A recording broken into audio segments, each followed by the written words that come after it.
श्रीचक्रधरा माझ्या वरेशा विणवू किती मी तुला।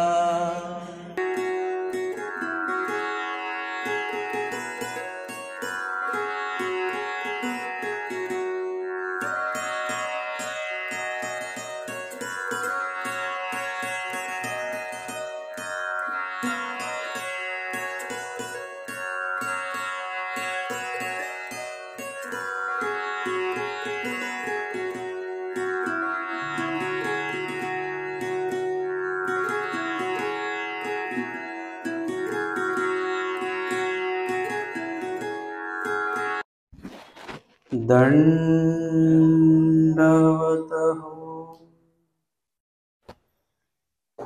आजच्या सत्रामध्ये आपण या ठिकाणी पूर्वार्ध 178 पासूनच्या ज्या लीळा आहेत त्या लीळेंचं श्रवण आणि चिंतन करणार आहोत।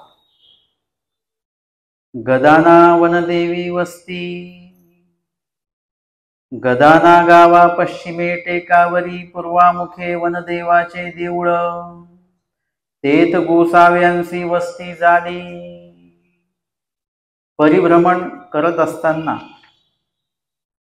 आमचे स्वामी मंगरुळपीर, शेंदुरजन, डोडविहिरा म्हणजे डोडरा असं करत फुलंब्री आणि पुढे गदाना या ठिकाणी स्वामी येतात। गदानाला गावाच्या पश्चिम विभागी पूर्वमुख एक मंदिर आहे, वनदेवाचे देऊळ, म्हणजे ते वनामध्ये जे देऊळ असतं त्याला वनदेव असं म्हणत असतात। तेथ गोसाव्यांची वस्ती झाली, म्हणजे तिथे आमच्या स्वामींना वस्ती झालेली आहे। एक मुक्काम जो आहे तो गदाना या ठिकाणी आमच्या स्वामींनी केलेला आहे। पुढची लीळा येते पूर्वार्ध 179 क्रमांकाची। येळापुरी राजविहारी अवस्थान, मग तेथोनी गोसावी कटकावरून येळापुरा विजय केले। गदान्याला स्वामींची वस्ती झाल्यानंतर तिथून स्वामी कटकावरुनी म्हणजे दौलताबाद इथून स्वामी वेरूळला येतात। राजविहारावरचील वाट, राजविहार हे लेणीचं नाव आहे, त्या लेणीच्या वरून तो रस्ता आहे, म्हणजे लेणी खाली आहे आणि वरून तो रस्ता असा आलेला आहे, त्या डोंगरावरून स्वामी त्या वाटेने येतात। तेथ गोसावी घाटू उतरले, घाट उतरलेले आहेत, म्हणजे तो उंच जो भाग आहे तो उतरलेले आहेत। त्या ठिकाणी स्वामींचं अवस्थान होणार आहे, त्या भागात स्वामी आलेले आहेत। घाटू उतरले, लेना राजविहारी अवस्थान झाले, त्या राजविहार लेणीचं नाव आहे, त्या लेणीमध्ये स्वामींना अवस्थान झालेलं आहे। तेथ गोसाव्यांची माछ्यावरी पूजा सुरू होय, तिथे माचा आहे म्हणजे दगडी ओटा आहे तो, त्या ओट्यावर स्वामींना अवस्थान झालेलं आहे। लेणीमध्ये जे पण काय आहे ते दगडाचंच आहे, दगडामध्ये कोरलेलं आहे, मग ते खांब असो, नक्षीकाम असो, तिथला ओटा असो, उंबरवट असो, त्या दरवाजाच्या चौकटी असो, या सगळ्या पाषाणाच्या आहेत। आणि तिथेच तो दगडाचा माचा सुद्धा आहे, म्हणजे पलंगासारखा तो ओटा, त्या ओट्यावरच स्वामींना अवस्थान झालेलं आहे। त्रिकाळ पूजा अवसर जो आहे स्वामींचा त्याच ओट्यावर होत होता। आरोगणा होय, भोजन स्वामींचं त्या ठिकाणी होत होतं। गुळणा गुळळा विडा होय, तेथची माच्यावरी पहुड पौड होय, आणि त्याच माच्यावर स्वामींना पहुड पौड होत होता। ऐसे तिन्ही अवसर माच्यावरी होती, तीनही अवसर म्हणजे त्रिकाळ पूजा अवसर ज्याला म्हटलं जातो, सकाळचा पूजा अवसर, मध्यान्काळीचा पूजा अवसर आणि सायंकालीन पूजा अवसर त्या ओट्यावर स्वामींना होतो। चांगदेव भट येळापुरा अंतोनी वेचू आणि ते, चांगदेव भट हे येळापुरा अंतोनी म्हणजे वेरूळची लेणी हा एक प्रकार विभाग वेगळा आहे, आणि मुख्य वेरूळ गाव जे आहे तो भाग वेगळा आहे. म्हणजे जर का काही आणायचं असेल वस्तू पदार्थ पूजा द्रव्य तर ते वेरूळ गावातनंच आणावं लागायचं. मग चांगदेव भट स्वामींच्या सोबत आहेत. ते स्वामींसाठी लागणारे जे काही पूजा द्रव्य असतील, काही पदार्थ असतील, काही वस्तू असेल तर ते स्वतः जाऊन ते वेरूळच्या त्या गावातनं ते घेऊन यायचे. राजविहारी दिस 3 अवस्थान झाले आणि स्वामींना त्या ठिकाणी त्या राजविहारा लेणीमध्ये 3 दिवसाचं अवस्थान झाले. 3 दिवस स्वामींनी त्या ठिकाणी मुक्काम केलेला आहे. 3च दिवस का केला, अजून का दिवस राहिले नाही, त्याचं उत्तर आपल्याला पुढच्या वेळेमध्ये येत असतं. पूर्वार्ध 180 क्रमांकाची लीळा आहे. घोर शब्द श्रवण. एक उदिसी रात्री बाईसे निजैली होती. एक दिवस आमच्या बाईसा ज्या आहेत त्या रात्रीच्या अशा झोपलेल्या आहेत आणि तव वसो डरो लागले. वसो म्हणजे बैल, डरो लागले म्हणजे त्याचं जे ओरडणं आहे वसोचं ते कशा पद्धतीचं असतं ते तुम्हाला माहिती आहे. असाच संदर्भ तेव्हा पण आलेला आहे जेव्हा नाथोबास आणि स्वामी बसलेले आहेत आणि त्यावेळेला वसो डरो म्हणजे एखादा बैल ओरडेल अशा प्रकारचा आवाज येतोय. स्वामी विचारतात की कसला आवाज आहे, ते म्हणे तो देवीचा तो बैल आहे त्याचा आवाज येतो, तो काही खाऊन वगैरे येतो आणि असं मग ओरडत राहतो. स्वामी म्हणतात बघून या बरं. आणि ते बघायला जातात तर तिथे काय असतं, मोठा साप असतो आणि ते घाबरतात त्या सापाला बघून. स्वामींना सांगायला येतात की जी महागजेंद्र सरपू ऐसा आम्ही काही देखिलाची नाही, असं एवढा मोठा साप. म्हणजे त्या ठिकाणी त्या सापाच्या ओरडण्याचा आवाज आपल्याला तर ते फक्त फुस करतो एवढंच माहिती आहे, परंतु तो सापाचा आवाज जर का एवढा आहे तो साप केवढा असेल. मग आता हे तुम्हाला एरवी जर का असा आवाज आला तर त्याचं काही वाटणार नाही, परंतु रात्रीच्या वेळेस जर का असे काही आवाज आले, आपण निवांत झोपलेलो आहोत, नुसतं टक जरी आवाज आला कुठे तर लगेच पूर्ण लक्ष आपलं तिकडे जातं. आपण कानोसा घेतो कसला आवाज आहे, काय आवाज आहे. आणि त्यातल्या त्यात जर का आवाज थोडासा वेगळा असेल अजून तर मग आपण थोडंसं घाबरतो देखील. बाईसांना तो आवाज आला. बाईला लेकुरवाते परियंदती. आता मध्येच दुसरा आवाज येतो. रात्रीची वेळ आहे, बाईसा झोपलेल्या आहेत, काळोख आहे आणि लेण्यांच्या आसपास तसं कुणी नाही, पण वस्ती नाही, काही नाही.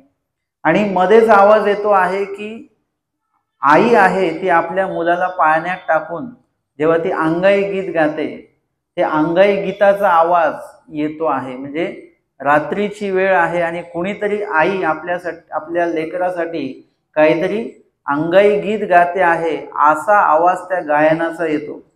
भालुआ भुंकती, मध्येच कोल्हे भुंकण्याचा आवाज येतो. एकेका ते गोष्टी सांगते असती. तो आवाज संपत नाही, लगेच 2 लोक 3 लोक आपसामध्ये बोलतायत, कोणीतरी कोणाला काहीतरी सांगताय, अशा प्रकारचा संवाद त्यांना ऐकायला येतो. पाखिरवांचे शब्द, मध्येच पाखरांचा किलबिलाट जो आहे तो मध्ये मध्ये पाखरांचा आवाज येतो. ऐसे नाना शब्द बाईसे ऐकती. हे तर थोडकेच सांगितलेले आहेत, पण ऐसे नाना शब्द, नाना आवाज, नाना प्रकारचे असे बाईसा घाबरतील अशा प्रकारचे जे आवाज आहेत ते त्या ठिकाणी येतात. आणि भीती आणि बाईसा घाबरतात की कसला आवाज आहे, काय आवाज आहे वगैरे. मग उदयाची बाईसी गोसाव्या ते पुसिले. आता हे 2-3 दिवस स्वामींचं अवस्थान आहे त्या ठिकाणी. आणि पहिल्या एका दिवशी आवाज आला असेल, दुसऱ्या दिवशीही आवाज आला तो, आणि मग तिसऱ्या दिवशी बाईसांनी स्वामींना सांगितलं असेल. उदयाची म्हणजे सकाळी उठल्या उठल्या पहिले बाईसांनी हे सगळं सांगितलं स्वामींना. बाबा घोर शब्द ऐकी जाताती. म्हणजे मोठे मोठे शब्द ऐकायला येतात, किंवा घोर शब्द म्हणजे भयंकर आवाज. घोर म्हणजे भयंकर, शब्द आवाज ऐकायला येतात. वसो डरताती, वसो डरतात असा आवाज येतो. भालुआ भुंकताती, बाईला लेकुरवा परियंदती, मुलांना एखादी आई अंगाई गीत गाते असाच आवाज मध्ये मध्ये येतो. एकेकासी गोष्टी सांगते असती, 2-3 लोकांच्या बोलण्याचा आवाज येतो. अनेक पाखुरांचे शब्द ऐकी जाताती, पाखरुवांचे म्हणजे अनेक पाखरू, एकाच प्रकारचं पाखरू नाही तर अजून काही वेगवेगळ्या पक्ष्यांचे काय आवाज असतील, मध्येच कावळ्याचा आवाज येत असेल, चिमणीचा आवाज येत असेल, असे शब्द ऐकायला येतात. ऐसे नाना शब्दी मज निद्रा नाहीये बाबा, एवढे विविध शब्द जर का मला कानावर ऐकायला पडले तर मला त्याच्यामुळे झोप येत नाही. कशामुळे? आवाजामुळे झोप येत नाही हा एक प्रकार आहे, आणि त्या आवाजामुळे जी भीती निर्माण होते त्याच्यामुळे सुद्धा झोप येत नाही.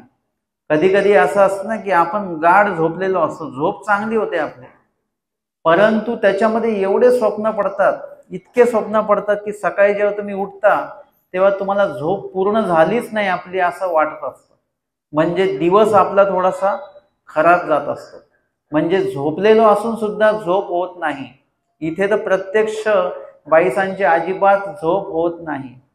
आणि मज निद्रा नाहीये बाबा. आता मुळामध्ये भक्त जे आहेत, भक्तराज जे आहेत, त्यांना त्या भक्ती साधनेचा जर का संचार केला, प्रेम संचाराचे भक्ताचे जे काही स्वभाव आहेत, विकार विकल्प आणि स्वभाव, हे तिन्ही उच्छेदुनी जाती असं स्पष्ट सांगितलेलं आहे.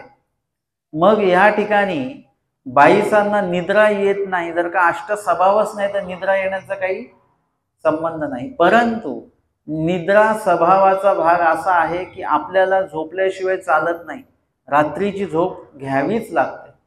तुम्ही एक रात्र एक दिवस पूर्ण जागे राहाल, परंतु दुसऱ्या रात्री आपले आपोआप डोळे लागणार, तुमचं मग नियंत्रण राहणार नाही. म्हणजे आपल्याला अष्ट स्वभावांपैकी 8ही स्वभाव जे आहेत हे आपल्यामध्ये असतातच कार्यरूप. आपल्याला विशिष्ट वेळेने तहान लागणार, पाणी प्यावंच लागतं, आपल्याला भूक लागली तर जेवावंच लागतं, झोप आली तर झोपावंच लागतं, थंड लागतं, उष्ण लागतं, हे स्वभाव एकदम आपले कधीही त्याच्यातनं आपण वेगळे होऊ शकत नाही, अशा प्रकारचे स्वभाव आहेत. परंतु भक्त राजाचा असा आहे की त्या स्वभाव त्यांना नसतातही, किंवा त्या स्वभावाचं त्यांनी पालन जरी केलं तरी त्या स्वभावामुळे त्यांना तज्जनित पीडा नाही. म्हणजे बाईसांना भूक लागत नाही, परंतु ते जेवले तरी त्यांना त्याचा काही त्रास नाही. त्यांना तहान लागत नाही, पण पाणी जरी ते पिले तरी त्याचा काही त्यांना त्रास नाही. आणि कुठेतरी मनुष्य वेशानुरूप म्हणा थोडासा स्वभावाचा भाग असेल, परंतु त्या वेळेला ते जेवलेच पाहिजे आणि तो स्वभाव त्यांनी सारलाच पाहिजे, अशा प्रकारचं कुठलंही बंधन भक्त राजाला नाही. कारण की ज्ञानियाचा उपलक्षणे आपला, आपण ज्ञानी आहोत अशातला भाग नाही, परंतु आपण प्रेमीय नाही आहेत हे नक्की आहे. प्रेमिया व्यतिरिक्त जे परमेश्वराचे साधक आहेत त्यांचा निम्मा अधिक वेळ कशात जातो? भोजन बनवण्यात जातो, भोजन खाण्यात जातो, भोजन पचवण्यात जातो. परत भोजनासाठी जे काही तुम्हाला आवश्यक असतात त्या वस्तू म्हणा, ते पदार्थ म्हणा, किंवा ते द्रव्य कमवण्याच्या साठी तुमचा खूपसा वेळ जात असतो. भोजनाचं एवढं हे आहे.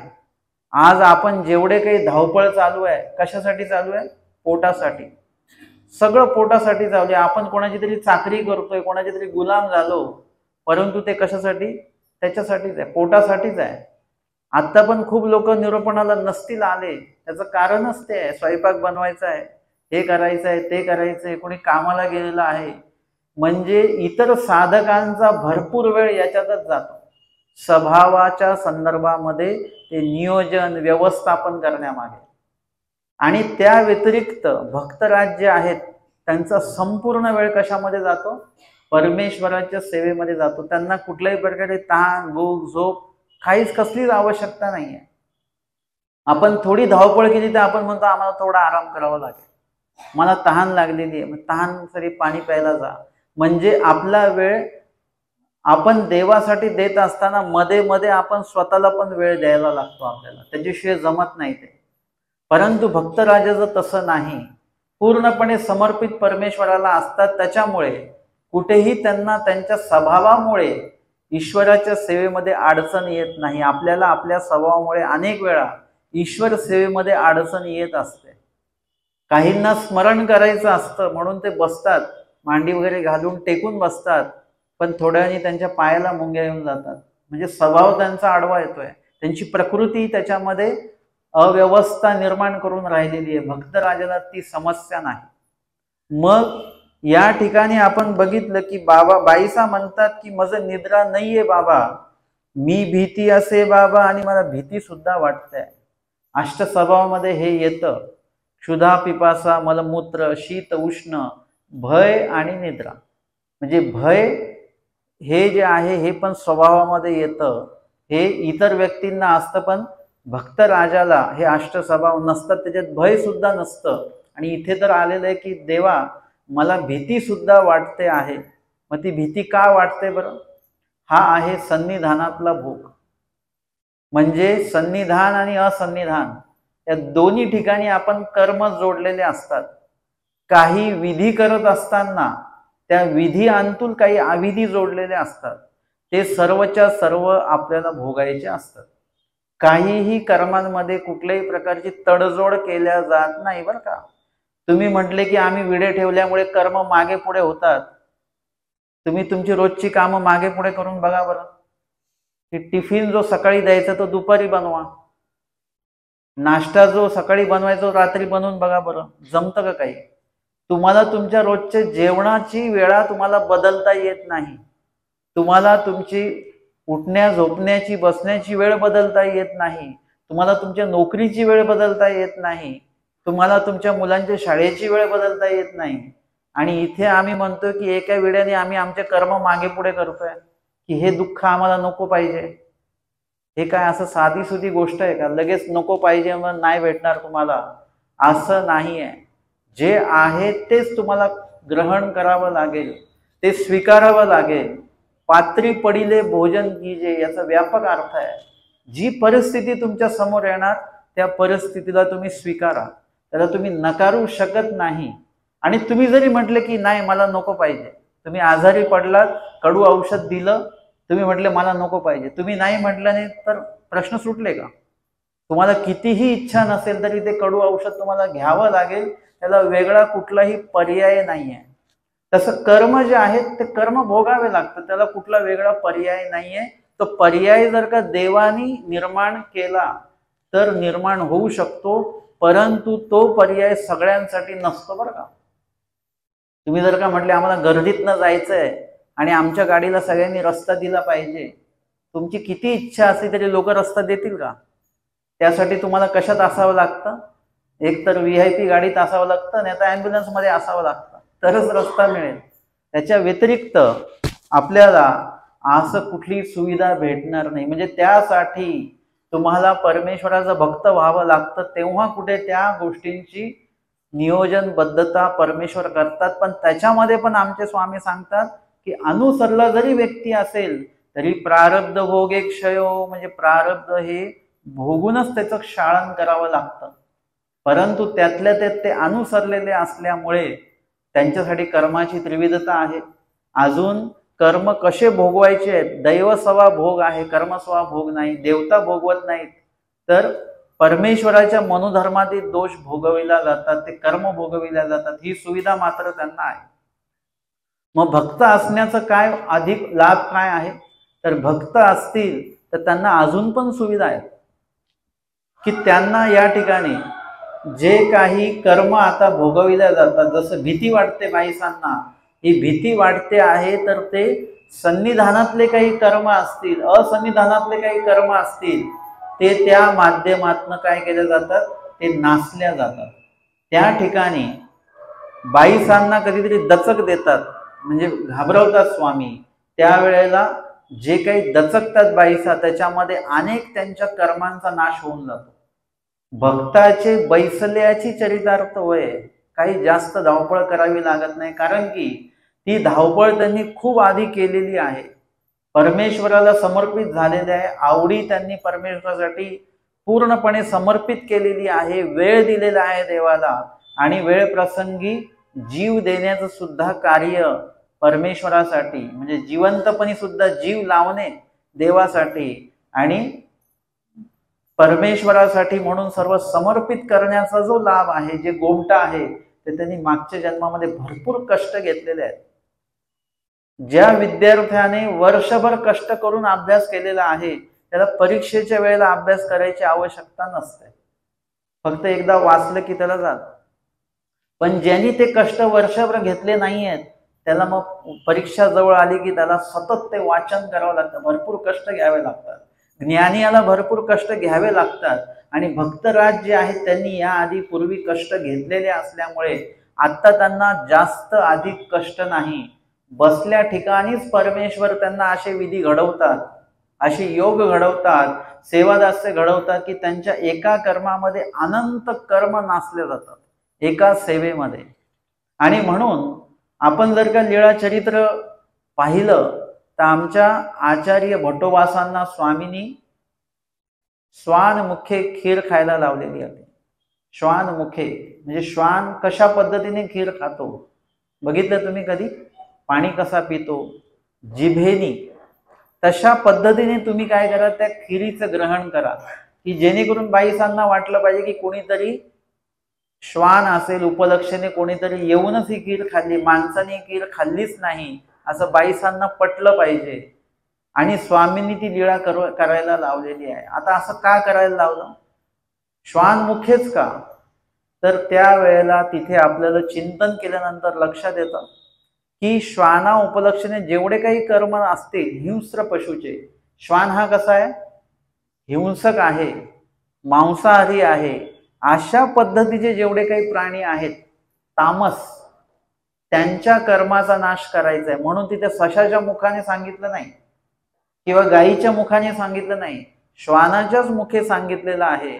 जेणेकरून काय झालेलं आहे की त्यांचे तत्संबंधित तत्साधत्य जे काही कर्म आहेत भट्टोबासांचे ते नासल्या गेलेले असणार आहेत. ह्या परमेश्वराचं कार्य करण्याचा हेतू आहे. या परी एक एक कर्मे नासिती, म्हणजे असे अनेक कर्म जे असतात ते एखाद्या सेवादास्यातनं नासून टाकतात, ज्याच्यावर विशेष मनोधर्म आहे देवाचा. आणि भक्त राजावर विशेष मनोधर्म आहे, भट्टोबासांवर विशेष मनोधर्म आहे देवाचा, आणि त्याच्यामुळे त्यांचे अनेक कर्म त्या ठिकाणी नासल्या जातात. बाईसांना जी भीती वाटते हा सुद्धा एक त्यांच्या कर्म नासाचा भाग आहे. एरवी स्वामींची प्रवृत्ती आहे म्हणून ते ऐकायला येत आहे. त्यांना प्रवृत्ती नसेल तर ते ऐकायला येत नाही. लीळा वेरूळच्या लीळेमध्ये तुम्हाला अनेक अशा चमत्कारिक लीळा दिसतील. ते आमच्या स्वामींनी ते दाखवलेलं आहे, जाणून दिलं म्हणून ते दिसलेलं आहे. आणि म्हणून या ठिकाणी आपल्याला दिसतं की बाईसा घाबरतात. आता त्यातल्या त्यात एक सन्निधानीचा एक भोग असतो बरं. सन्निधानाचा भोग आणि असन्निधानाचा भोग. बाईसांकडे जर का राजस तामस असा जर का दोष नाहीये तर बाईसा चिडचिड का करत होत्या? तर ती चिडचिड जी आहे ती सात्विक पद्धतीचीच चिडचिड आहे की देवासाठी म्हणून ती चिडचिड आहे. त्यानंतर बाईसांना पूर्व काळामध्ये जे काही भोजन घडलेलं आहे त्यांचे दीरच परमेश्वर अवतार होते, परदृश्य अवतार होते ते, आणि त्यांच्या ठिकाणी बाईसांना निर्हेतुक पूर भजन घडलेलं आहे. त्याच्यामुळे एक कळिकेचा प्रेमाचा जो काही योग आहे तो बाईसांना प्राप्त झालेला आहे. परंतु ते भोजन देत असताना ते त्यांच्या दासीवर चिडलेले आहेत, रागवलेले आहेत. क्रियाही घडली उत्तम आणि त्याच्यामध्ये चिडले सुद्धा. या दोन्ही गोष्टी आल्या एकत्र आल्यामुळे काय झालं की आता आम्हाला बाईसा एकीकडे प्रेमी आपण दिसतात, उत्तम साधनवंत आहेत, आणि एकीकडे त्यांच्यामध्ये चिडचिड सुद्धा आपल्याला दिसतं, राग सुद्धा दिसतो. कारण की तो सन्निधानातलं ते कर्म आहे, त्याच्यामुळे त्या सन्निधानातच भोगावं लागतं. तुम्ही कधी स्थानवंदनाला गेले किंवा मार्ग भेटीला तुम्ही गेले आणि तुम्हाला ताप येतो, तुमची तब्येत खराब होऊन जाते, परत घरी आले की आपण बरोबर होऊन जातो. परत कधीतरी मार्ग भेटीला गेले की परत ताप येतो. मग आपल्याला असं होतं की मार्गात काहीतरी आहे बरं का. मार्गात गेले की आपल्याला ताप येतो, म्हणजे दोष मार्गाचा काढतो आपण. परंतु दोष तुम्हाला जर का ज्ञान असेल तर कळेल की दोष आपल्यामध्ये आहे. आपल्याला जर का अमकी वस्तू खाल्ल्यानंतर त्रास होतो, मळमळ होते, तर तो दोष आपल्यामध्ये, आपल्या प्रकृतीमध्ये, की तो पदार्थ आपल्याला सहन होत नाही. तोच पदार्थ दुसरं कोणी खातं त्यांना काही त्रास होत नाही. तर आपला तो सन्निधानाचा भोग असतो, त्याच्यामुळे तो बरोबर तिथे गेल्यानंतर उद्भवतो आणि त्या ठिकाणी तो जर का तुम्ही भोगून संपवला तर तो नासून जाईल. आपण काय करतो, सगळ्या गोष्टी पेंडिंग ठेवतो, नंतर बघू. मग नंतर एकदमच तुम्हाला काय मिळतं, पॅकेजच मिळतं मग दुःखाचं. हे असे अनंत सृष्टी आपण हेच केलं की आत्ता आम्हाला दुःख भोगायचं नाहीये. कोणालाही विचारा आत्ता दुःख भोगायचं का, नाही आत्ता नाही, नंतर. तुम्ही लक्षात घ्या, जरी आपण कर्मभोग पुढे सरकवले तरी मग शेवटी तुम्हाला एकदा सगळं दुःख भोगावं लागेल. जेवणामध्ये गोड पदार्थ असतो तो कशासाठी असतो, तो मध्ये जर का तुम्हाला काही तिखट लागलं की मध्येच ते गोड खाऊन घ्यायचं, परत खाल्लं तिखट लागली परत मध्ये गोड खाऊन घ्यायचं. म्हणजे काय होतं, ते बरोबर गोड आणि तिखट दोन्ही गोष्टी बरोबर खाल्ल्या जातात. तुम्ही म्हटले की नाही, लहान मुलं असतं ते काय करतं, आधी गोड खाऊन घेतं, त्याला जे आवडतं ते आधी खाऊन घेतं. आता शेवटी कुठलं जेवण राहील, तिखटच राहील. आता जर का तिखट लागलं तर मध्ये गोडाचा साठी तुमच्याकडे काही शिल्लक राहिलेलं नाही. म्हणून गोडही शिल्लक ठेवायचं आणि तिखटही शिल्लक ठेवायचं. दोन्ही आलटून पालटून जर का आपण त्याचा उपभोग घेतला, गोड आणि तिखटाचा, सुखाचा आणि दुःखाचा, तर दुःख भोगल्याची जाणीव सुद्धा होणार नाही आणि मध्ये आनंद सुख मिळेल त्याचाही आपल्याला एक समाधान राहील. आणि म्हणून ते कर्म जे असतात ते कुठे ना कुठे तुम्हाला भोगायचेच असतात. ते कधीही इकडे तिकडे करता येत नाही आणि केले तरी ते परत आपल्याच वाट्याला येणार असतात. आणि म्हणून बाईचा जरी प्रेमी आहे तरी त्यांच्या सन्निधानी जोडलेलं त्यांनी जे कर्म असेल ते कर्म त्यांना सुद्धा भोगायचं आहे. प्रत्येक जीवाला ते भोगायचं आहे. एवढाच फरक आहे की आपल्याला ते पूर्ण भोगावं लागतं. अनुसरला व्यक्ती असेल तर निम्म अधिक परमेश्वर त्याचं व्यवस्थापन करतात आणि भक्तराज असतील तर त्यांच्यासाठी अजून चांगलं सुविधामय कर्मनाशाचे उपाय परमेश्वर उपलब्ध करून देत असतात. या ठिकाणी स्वामींना त्या म्हणतात, देवा मी भीती असे बाबा, म्हणजे मला भीती वाटते आहे. आईसे काही म्हणजे कशामुळे बरं. स्वामी म्हणतात, बाई हे येथीची देवता स्वइच्छा वर्तती असे. म्हणजे वेरूळच्या ज्या लेण्या आहेत हे काही सहजपणे असे बांधल्या गेलेलं ते नाहीये बरं का. काही कलाकार लोक आले त्यांनी बांधलं ते असं नाहीये. ते सामर्थ्ययुक्त सर्व झालेलं आहे. त्याच्यामध्ये समोर एक छाया गोपाळ म्हणून तुम्हाला येतं. ज्याने त्या लेणीचं निर्माण केलेलं त्यांनी आपली छाया त्या ठिकाणी ठेवलेली आहे, सावली त्या ठिकाणी ठेवलेली आहे. ती कोणालाही दिसत नाही पण स्वामींमुळे भक्तजनांना ती दिसली होती. अशा प्रकारे त्या लेण्यांमध्ये कुठेतरी आगमिक लोक आजही आहेत याची सुद्धा माहिती आमच्या स्वामींनी दिलेली. म्हणजे ती लेणी जी आहे कुठेतरी त्याच्यामध्ये सामर्थ्याचा भाग आहे आणि म्हणून पूर्ण जो काही डोंगर आहे तो पूर्ण डोंगर त्या ठिकाणी कोरलेला आहे. काही साधी सोपी गोष्ट नाही. आणि म्हणून आता या वेळेत अजून ते स्पष्ट होतो की बाईसा म्हणतात असा आवाज काय येतो, काही भुताटकी आहे का काय आहे. स्वामी म्हणतात, बाई हे येथीची देवता आहे, ती इथली अधिष्ठाती जी देवता असेल ती देवता आहे. ती स्वइच्छा वर्तती असे, म्हणजे तिच्या मनाप्रमाणे ती राहते, मन मोकळेपणाने. आणि बाईसी म्हटले, बाबा तरी आणि की ठाई बिढार की जो मी भीती आहे बाबा. आता एरवी सुद्धा त्या देवतेचं तसं तिथं वर्तन असेल पण ते बाकीच्यांना तिथे जाणवणार नाही. आता आपण त्या लेण्यात गेलो तर आपल्याला नाही जाणवणार. स्वामींनी ते जाणवून दिलेलं आहे बाईसांना, त्यांना भीती वाटू दिलेली आहे, जेणेकरून त्यांच्या अनेक कर्मांचा नाश त्याच्यामध्ये झालेला आहे. आता बाईसा म्हणतात की देवा आणि की ठाई बिढार की, म्हणजे दुसऱ्या कुठल्या तरी ठिकाणी आपण व्यवस्था करू या राहण्याची. मी भीती आहे बाबा, म्हणजे इथे काही भीती वाटते मला. तेव्हा चांगदेव भट्टी म्हटले, हो बाई भीतासी जे. तेव्हा चांगदेव भट ते म्हणतात, हो बाई तुम्ही घाबरताय, असं ते सुद्धा विचारतात. स्वामी म्हणतात, बाई भीते असा. स्वामी पण विचारतात त्यांना, त्यांची चौकशी करतात की खरंच भीती वाटते तुम्हाला. हो बाबा भीती असे, हो खरंच भीती वाटते. कारण की एरवी जर का आपण लीळा चरित्र पूर्ण वाचून काढलं तर असं लक्षात येतं की सगळेजण बाईसांना घाबरतात, बाईसा कोणालाच घाबरत नाही. किंवा स्वामी सुद्धा म्हणतात आता बाईसाच्या देवा व्हावे लागेल, म्हणजे आता बाईसांचं ऐकावं लागेल, नाही तर ते सर्वांवरच ओरडतील. आणि स्वामींवर काही ओरडू शकत नाही, स्वामींवर कुठला राग नाही, परंतु भक्तजनांची मात्र ते बरोबर त्यांच्यावर रागवू शकतात. आणि म्हणून स्वामी म्हणतात की नाही आता बाईसांचं व्हावं लागेल, ऐकावं लागेल. का बरं? कारण की बाईसा सुद्धा देवाच्या झालेल्या आहेत. देव आपलं कधी ऐकतात?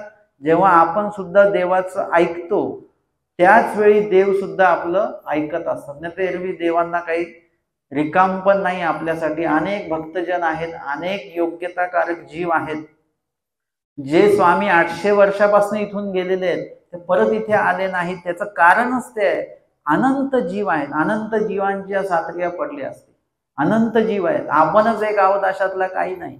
आणि आपल्यामुळे किंवा कुठल्याही जीवामुळे देवाचं काही अडतं असं तर मुळीच नाहीये.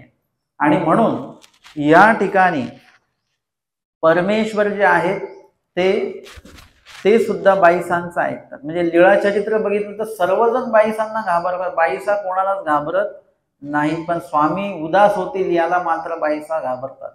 आणि इथे आपल्याला हे दिसतं की बाईसा त्या आवाजांना घाबरतात. आणि मग चांगदेव भटा ते गोसावी बिढार पाहो पाठविले. चांगदेव भटांना स्वामी सांगतात जा बिढार बघून या, म्हणजे मुक्कामाची व्यवस्था कुठे होईल चांगली ते बघून या बरं.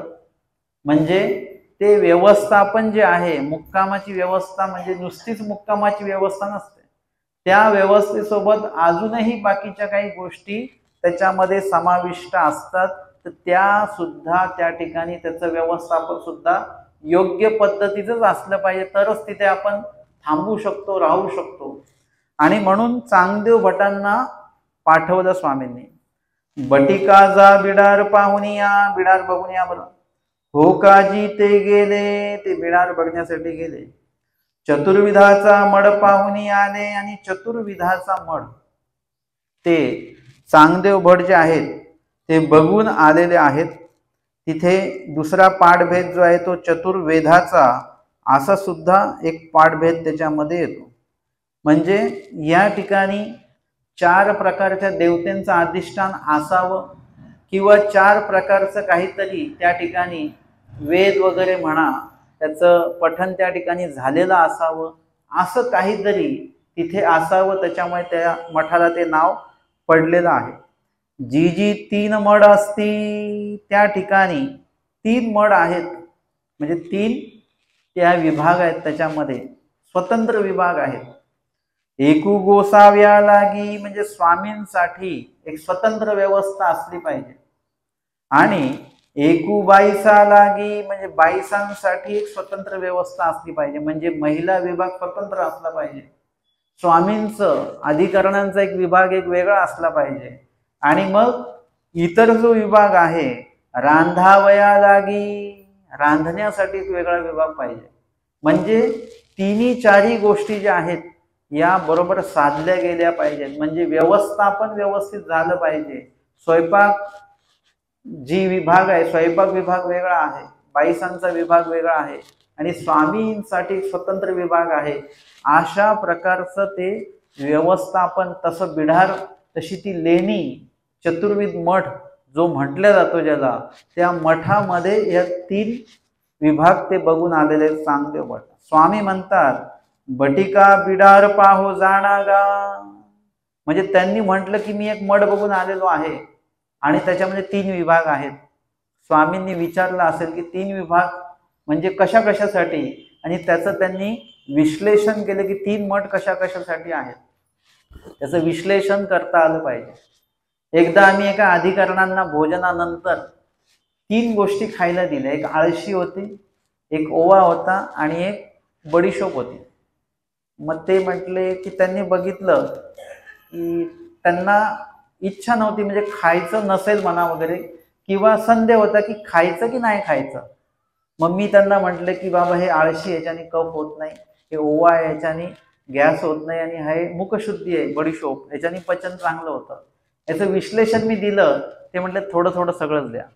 म्हणजे आपल्याला जर का त्या गोष्टीचं विवेचन देता आलं, विश्लेषण देता आलं, त्याचं महत्व पटवून देता आलं, त्याचे लाभ जे आहेत ते पटवून देता आले, तर समोरच्या व्यक्तीला काय होत असतं, ते घेऊ वाटतं. जसं त्याला तुम्ही आग्रह म्हणतात, आग्रहामध्ये सुद्धा जर का तुम्ही म्हटलं की हे घ्या, हे पोटासाठी चांगलं असतं, हे आमक्यासाठी चांगलं असतं, तमक्यासाठी चांगलं असतं, तर समोरच्या व्यक्तीला इच्छा नसेल तरी तो ते घेत असतो. म्हणजे आपल्याला ते विवेचन करता आलं पाहिजे. चांगदेव भटांना स्वामींनी विचारलं असेल की कशासाठी 3 रूम कशासाठी, त्यांनी तिथे सांगितलं असेल की हे एक तुमच्यासाठी, एक बाईसांसाठी, एक स्वयंपाकासाठी. म्हणजे त्याचं विश्लेषण त्यांना देता आलं. म्हणजे व्यवस्थापन किती चोख आहे चांगदेव भटांचं.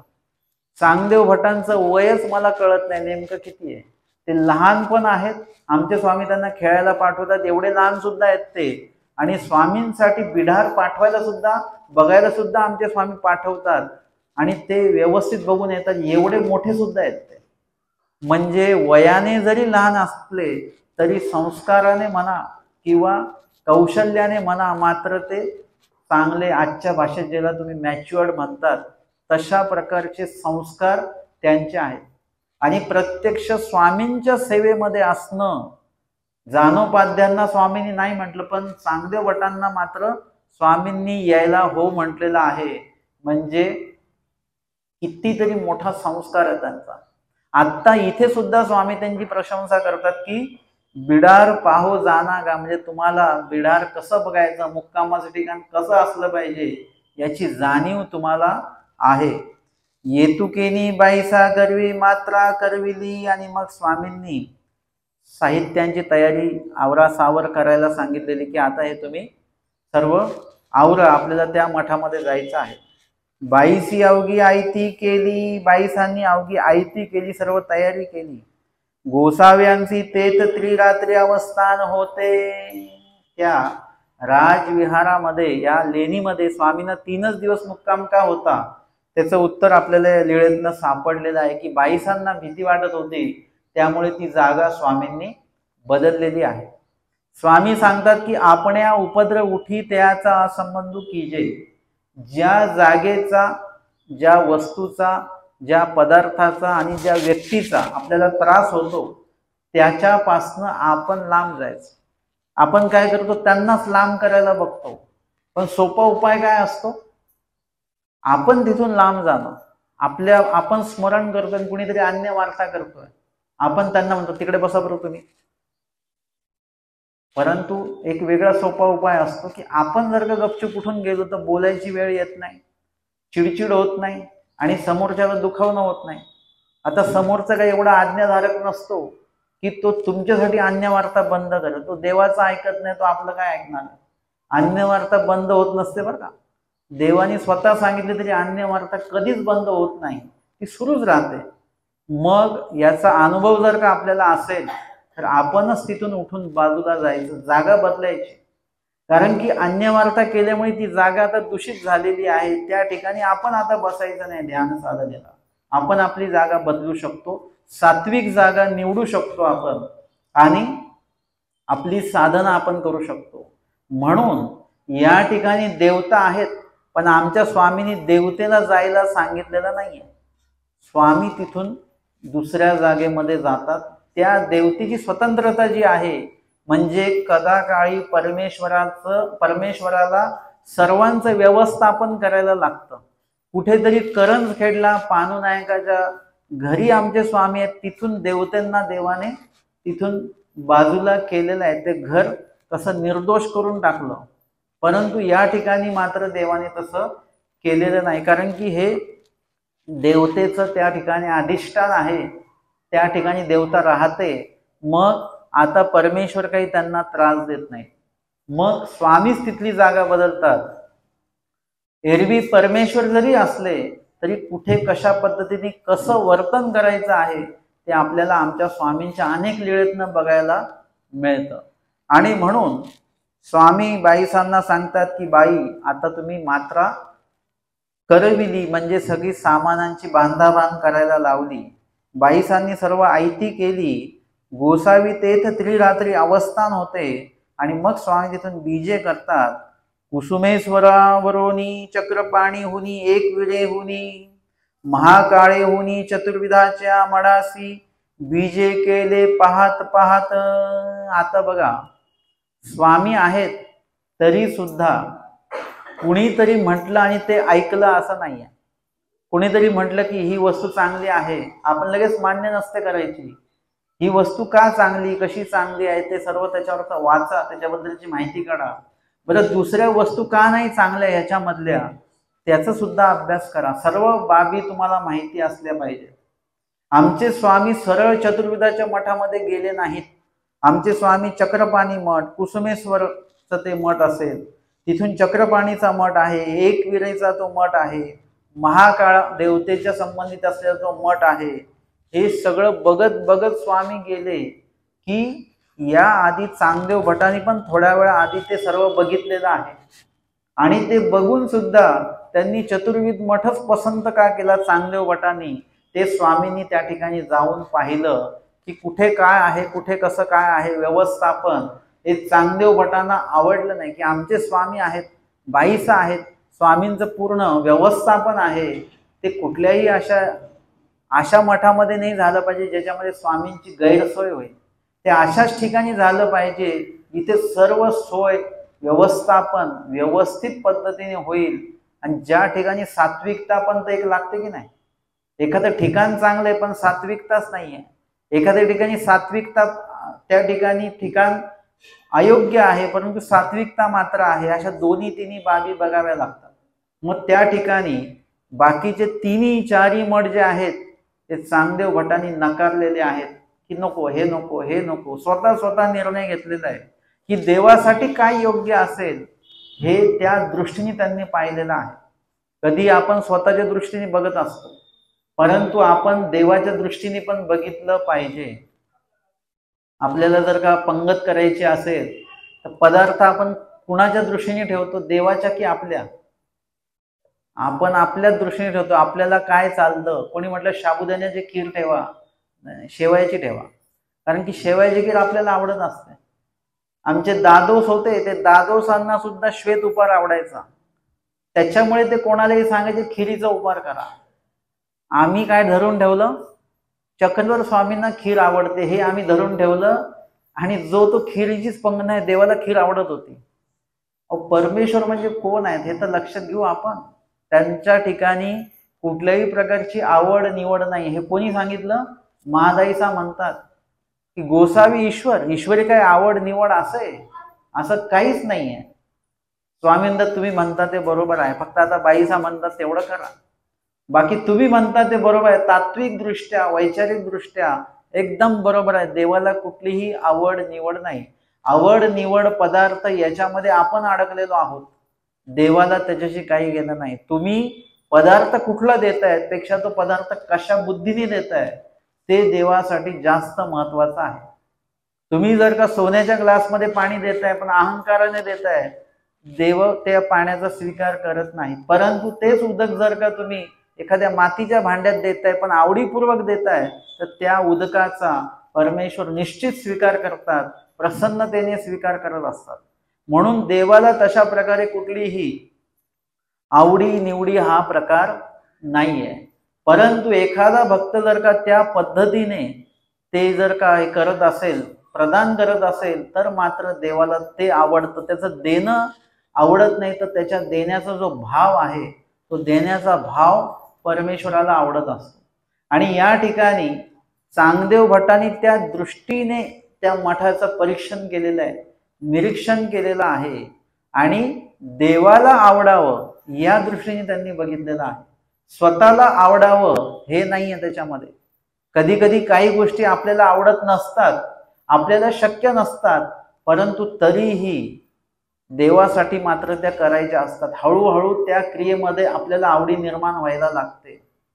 कधी कधी आपल्याला ती समोरची गोष्ट शक्य वाटत नसते पण देवासाठी म्हणून ती करायची असते.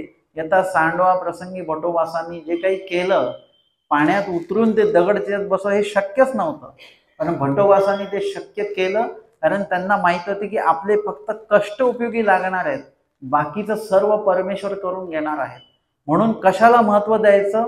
कष्टाला महत्व द्या. ते कष्ट देवासाठी जर का असतील तर त्या कष्टाला आपण महत्व दिलं की त्या कष्टाचं महत्व जे आहे ते परमेश्वरापर्यंत एकदा पोचलं की महत्वपूर्ण असं जे काही साह्य आहे ते परमेश्वराकडनं आपल्याला नंतर सहजपणे प्राप्त होतं.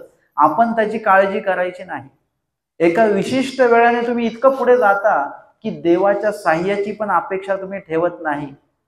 भट्टोबास त्या स्तराचे व्यक्ती आहेत की ज्यांना कुठल्याही प्रकारची काही भीती नाहीये.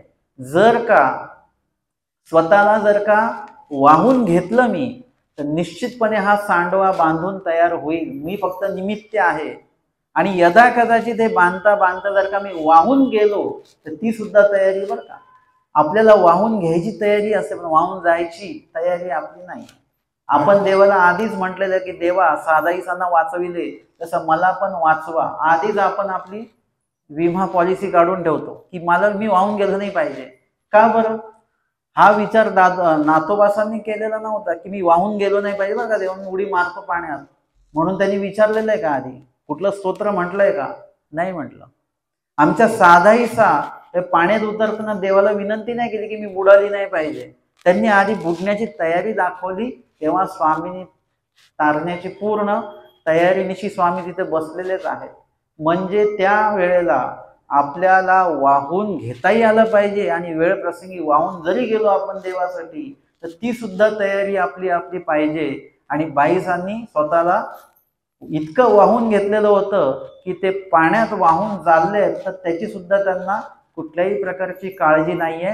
परंतु आम्हाला तुम्हाला वाटतंय की बाईसांनी त्या पाण्यात उडी घेतली, पण बाईसांनी कशात उडी घेतलेली आहे? ती उडी आम्हाला दिसताना पाण्यात जरी दिसली तरी ती उडी खऱ्या अर्थाने ईश्वराच्या स्वरूपामध्ये मारलेली ती उडी आहे. एक प्रकारे देवासाठी देवाच्या स्वरूपामध्ये मारलेली ती उडी आहे. त्याच्यामुळे ती उडी त्यांची जी गेली ते म्हणतात की नंतर त्यांचा देह बघितलं पण ते देह दिसलं नाही.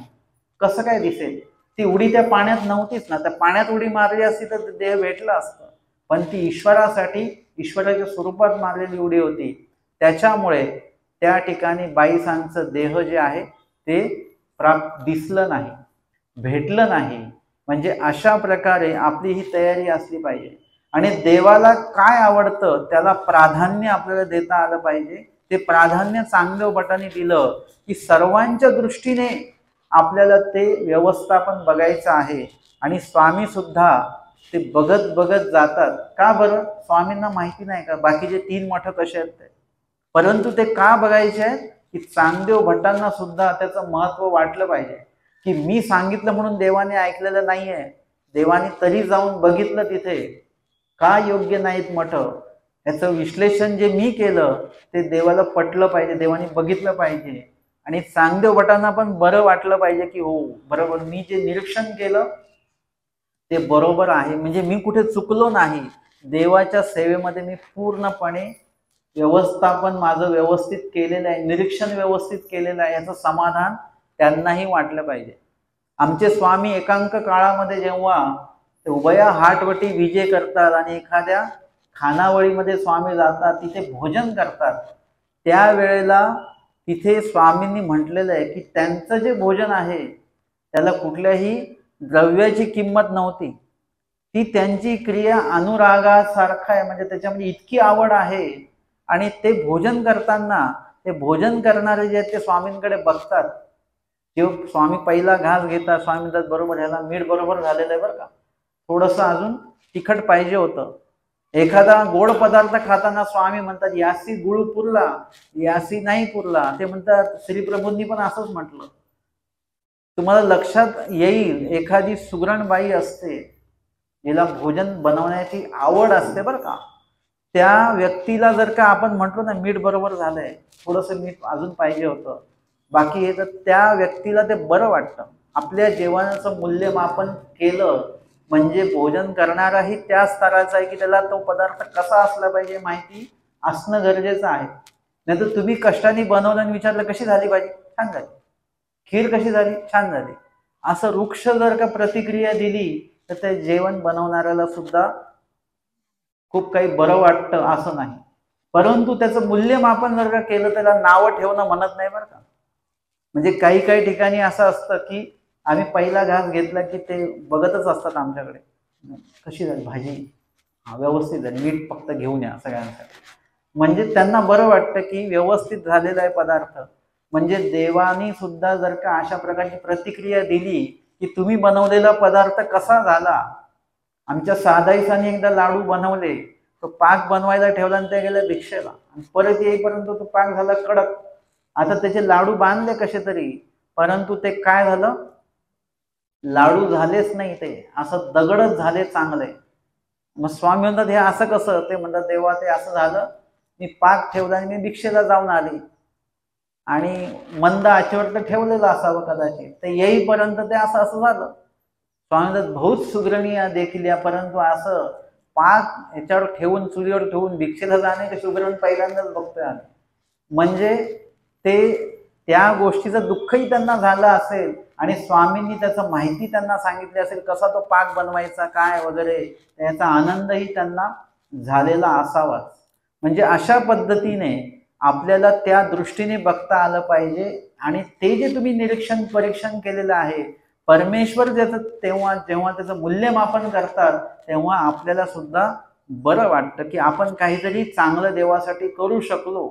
काही चुका झाल्या पण काही गोष्टी बरोबर झाल्या. म्हणून स्वामी ते मठ बघत बघत गेले आणि म्हटलं हा बरोबर, हे मठ तुम्ही नाही निवडला ते बरोबर केलं. दुसरा मठ बघूया.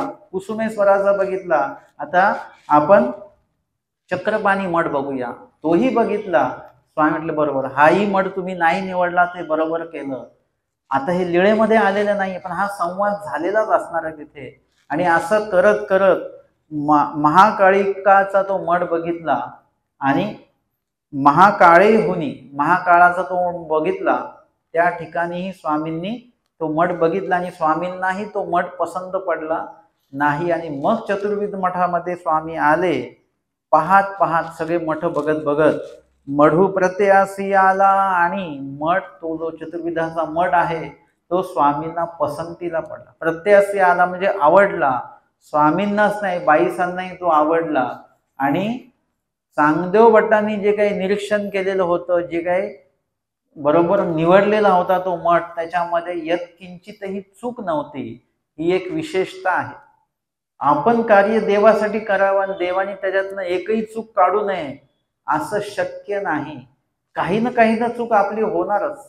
परंतु जर का तुम्ही ईश्वर दृष्टी जर का तुम्हाला कळाली, सकाळी आमचे स्वामी जसं विहरणाला जातात डोमेग्रामला, कवणीकडे म्हणे, कवणीकडे म्हणे.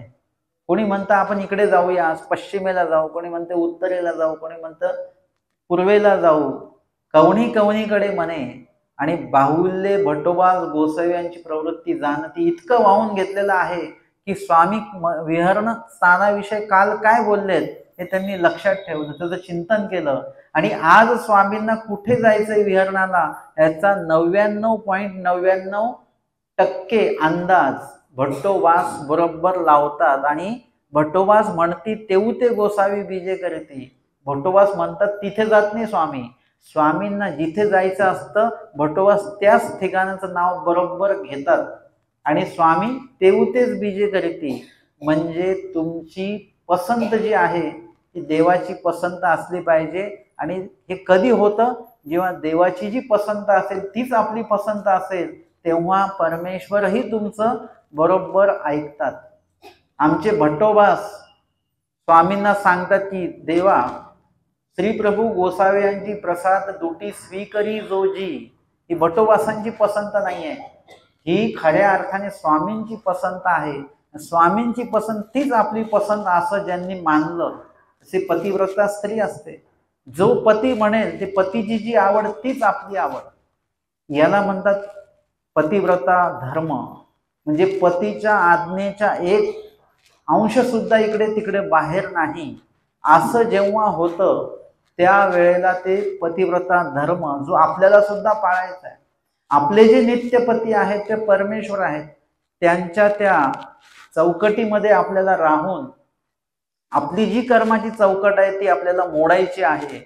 तर हे जेव्हा आपण करू, देव जे म्हणतील तेच, देव जे म्हणतील हे खा तर ते खा. स्वामी म्हणतात की तूप खा तर तूप खा, स्वामी म्हणतात की नाही ते दिव्यातलं तेल त्याच्यात टाकून खा, त्याचा वास येतोय तर ते खा, स्वामी म्हणतात पाणी भात खा तर पाणी भात खा. जे म्हणतील ते. देव म्हटले की एकी दिन मिळे, एक दिवस उपाशी राहा, ठीक आहे, हरकत नाही. 2 दिवस उपाशी राहा, काहीच हरकत नाही. 3 दिवस उपाशी राहा तरी काही हरकत नाही. म्हणजे इतकी मोठी तयारी आम्हाला काही काही साधकांची दिसते. भटोबासांची मुख्यत्वे आम्हाला सारखी सारखी समोर ती तयारी दिसते. आणि म्हणून त्या ठिकाणी देवाला काय अपेक्षित आहे एवढं आपल्याला कळायला पाहिजे. देवाला खीर अपेक्षित नाहीये, देवाला कुठलाही पदार्थ अपेक्षित नाहीये, देवाला तुमच्या काही सोनं चांदी असं काही अपेक्षित नाहीये. देवाला नेमकं काय अपेक्षित आहे ते तुम्हाला ब्रह्मविद्या ज्ञानाचं स्तर जेव्हा तुम्ही वाढवाल त्याच वेळी तुम्हाला कळेल की देवाला नेमकं पाहिजे काय. आणि ते बरोबर जर का देता आलं तर मग तुम्ही जिंकले. आणि एरवी आपल्याला जे पाहिजे ते जर का आपण देवाला देत बसलो तर मग देवाला त्या गोष्टी नको आहेत हे पण एवढं लक्षात घ्या. आणि चांगदेव भटांनी देवाला काय अपेक्षित आहे त्या दृष्टीने ते मठाची निवड केली, तो पसंत केला, स्वामींनी तो पाहिला, स्वामींनाही तो पसंत पडला. आणि इतका पसंत पडला की त्या मठामध्ये चतुर्विधाच्या मठामध्ये स्वामींना 10 महिन्याचं अवस्थान त्या ठिकाणी झालेलं आहे. मुक्काम त्या ठिकाणी स्वामींनी 10 महिने त्या मठामध्ये केलेला आहे. तर अशा प्रकारे आजच्या सत्रामध्ये आपण पूर्वार्ध 178 क्रमांकाची लीळा, 179 क्रमांकाची लीळा आणि 180 क्रमांकाची लीळा अशा 3 लीळेंवर आज आपण श्रवण आणि चिंतन केलेलं आहे. दंडवत